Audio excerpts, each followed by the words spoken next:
Well, hello, it's my 100th video, and today we're going to be reviewing my new camera.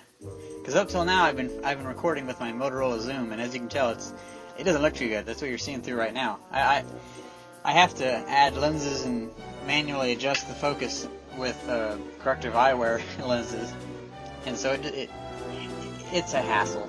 Not counting there's no tripod mount. So I spent $140 or $130, can't remember, and I got this. It's a Samsung WB100. It's 16.2 megapixels. It has a 26 times zoom, or it goes from 4 to 104 millimeter, in and out. It has it can record it in 720p video, because I don't really need a 1080p because my the software I have can't render in 1080p anyway. So that's kind of, I don't necessarily need that. It runs off of 4 AA batteries. Fortunately, I have like 10-year-old batteries in there, but whatever. Hopefully they don't blow up. And it takes a SD card. Let's turn it on. Power's right here. So let's set it to smart, which is basically automatic. That's for pictures, and let's take a picture. Let's take a picture of Bulbasaur, shall we? Bulbasaur. Had that thing since 1998.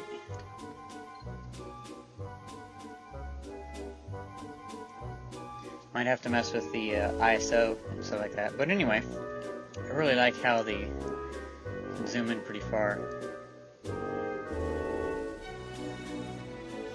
But the other feature I think it has, at least it said so on eBay, was that you could change the shutter speed. You can go from, I think, a 30th of a second all the way up to 16 seconds, and it has an ISO up to 3200. So what that means is I can use this on a telescope someday. So I can take really long exposures to get really good images. Well, not really good, but as good as I've ever gotten. Well, after messing with it, I discovered it does not have the 16-second exposure time. It really pisses me off. Especially since the online reference and a lot of the online references, the seller listing, and the user manual say it has an adjustable up to 16-second exposure time. But no, it's only automatic up to 1 second. Pisses me off. I mean, it is a WB100. What gives? So here we are, and wow, this is so awesome. I have so much control over it. Because before my tablet, it was kind of wobbly, and I couldn't look up because the tablet would face, I would set it against something, and so if I were to try to set it up, I would have to set it up this way, and that would touch the screen, so I could never look up. With this, I can look up, and up, and up. Well, you guys don't want to see the roof, sorry. Kind of a crappy roof. But anyway, let's mess around with this. This is awesome. I've wanted to do this for so long.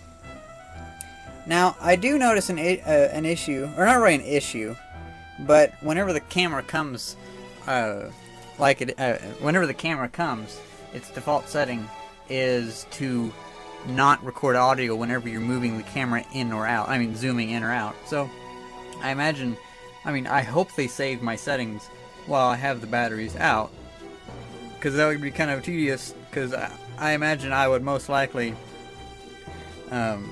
take the batteries out, put them back in, and then think that it would be recording audio while I zoomed, and then I went through the trouble of recording something and it cuts out the audio. That'd be difficult.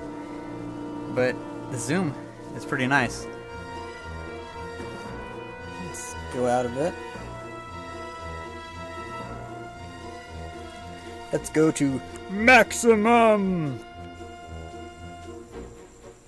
Well, maximum that allows for an adequate focus, I mean.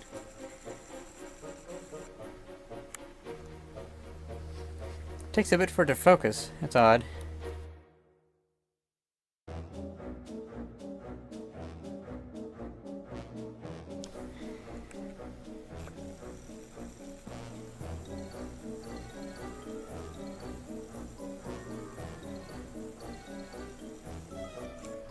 So, I say we take this Samsung WB100 outside and test it out, because it's going to be awesome. Because even though I do have somewhat adequate lighting in here, it is a bit dark for the camera. But outside it should be a lot less grainy and stuff. That'll be awesome. Let's go. It handles low light pretty good. A lot better than my tablet does. Hell, this camera can see in here better than I can.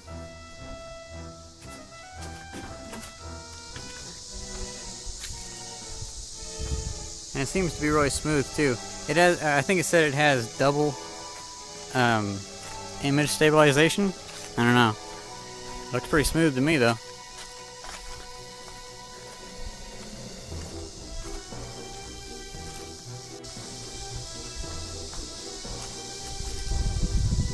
Let's get you on the tripod, shall we?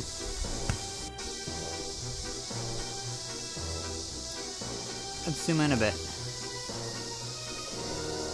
I wish the zoom was a bit faster, but I guess even at this rate, at this pace, the focus controls can't catch up, so oh well. That's at the full 26 times zoom.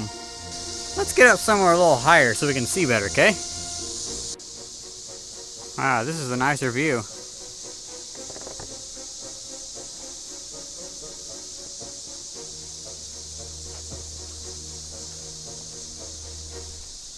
I wonder if we can see the stop sign way over there.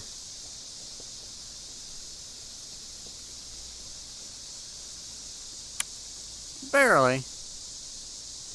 I like the depth of field effect on those leaves. It looks really nice.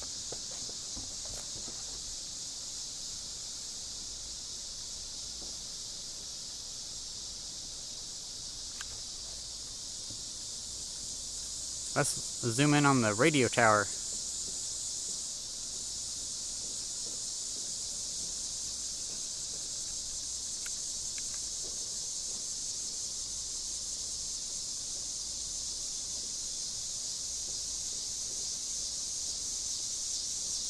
Wow, I love this.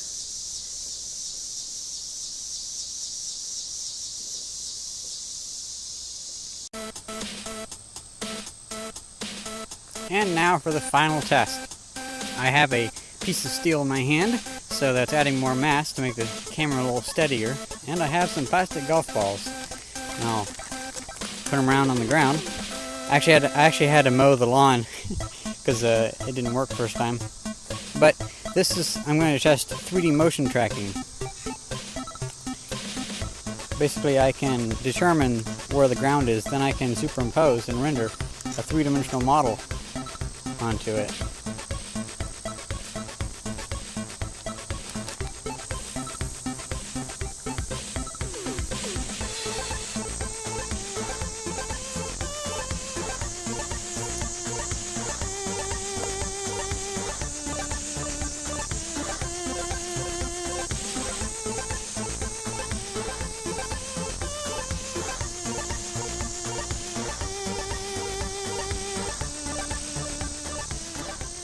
So what you think? So in the end, I'm pretty happy with the camera. I'm not happy that they got the data mixed up, and I thought I was going to be able to use it for astronomy also. I mean, I believe it'll work okay for like shooting pictures of the moon. I have an idea for a couple videos for that. But for like taking pictures of Jupiter and Saturn and stuff like that, it's not going to work too well. So, I mean, that's okay, because it's going to work pretty good for recording videos for my YouTube channel, because it's going to be a lot easier doing that than lugging around a tablet. And also I can zoom, because my Motorola Zoom couldn't zoom. How ironic. And also it couldn't focus. That really irritates me, how it wouldn't focus for some reason. But if I do want a camera for my astronomy, I'll just probably get a different camera, because I come across cameras a lot at yard sales, like my Mavicas. Well, that one's from 1997, but something more like this from 2002. This would probably be better quality. Actually, I think it does have a 16-second exposure time. I just gotta figure it out. There's too many doohickeys and things on that. Takes this proprietary power plug for it, and I don't want to fry it, you know. But in the end, I am pretty happy, because to be honest, this $130 camera is really cheap, and Another odd thing, the audio. Whenever I was editing what I've already recorded of the video, it surprised me because the audio, my voice, sounds exactly like it sounds in my head. I always heard that's not supposed to happen because the sound waves travel through your jaw or through your skull. But when I hear myself in the footage, it's like, that's me. That sounds like that sounds like I'm talking. Maybe it's just because I'm used to crap microphones, but oh well. Well, anyway, I really like my Samsung WB100. So if you're ever looking for a cheap camera, I'd recommend it. Well, see ya.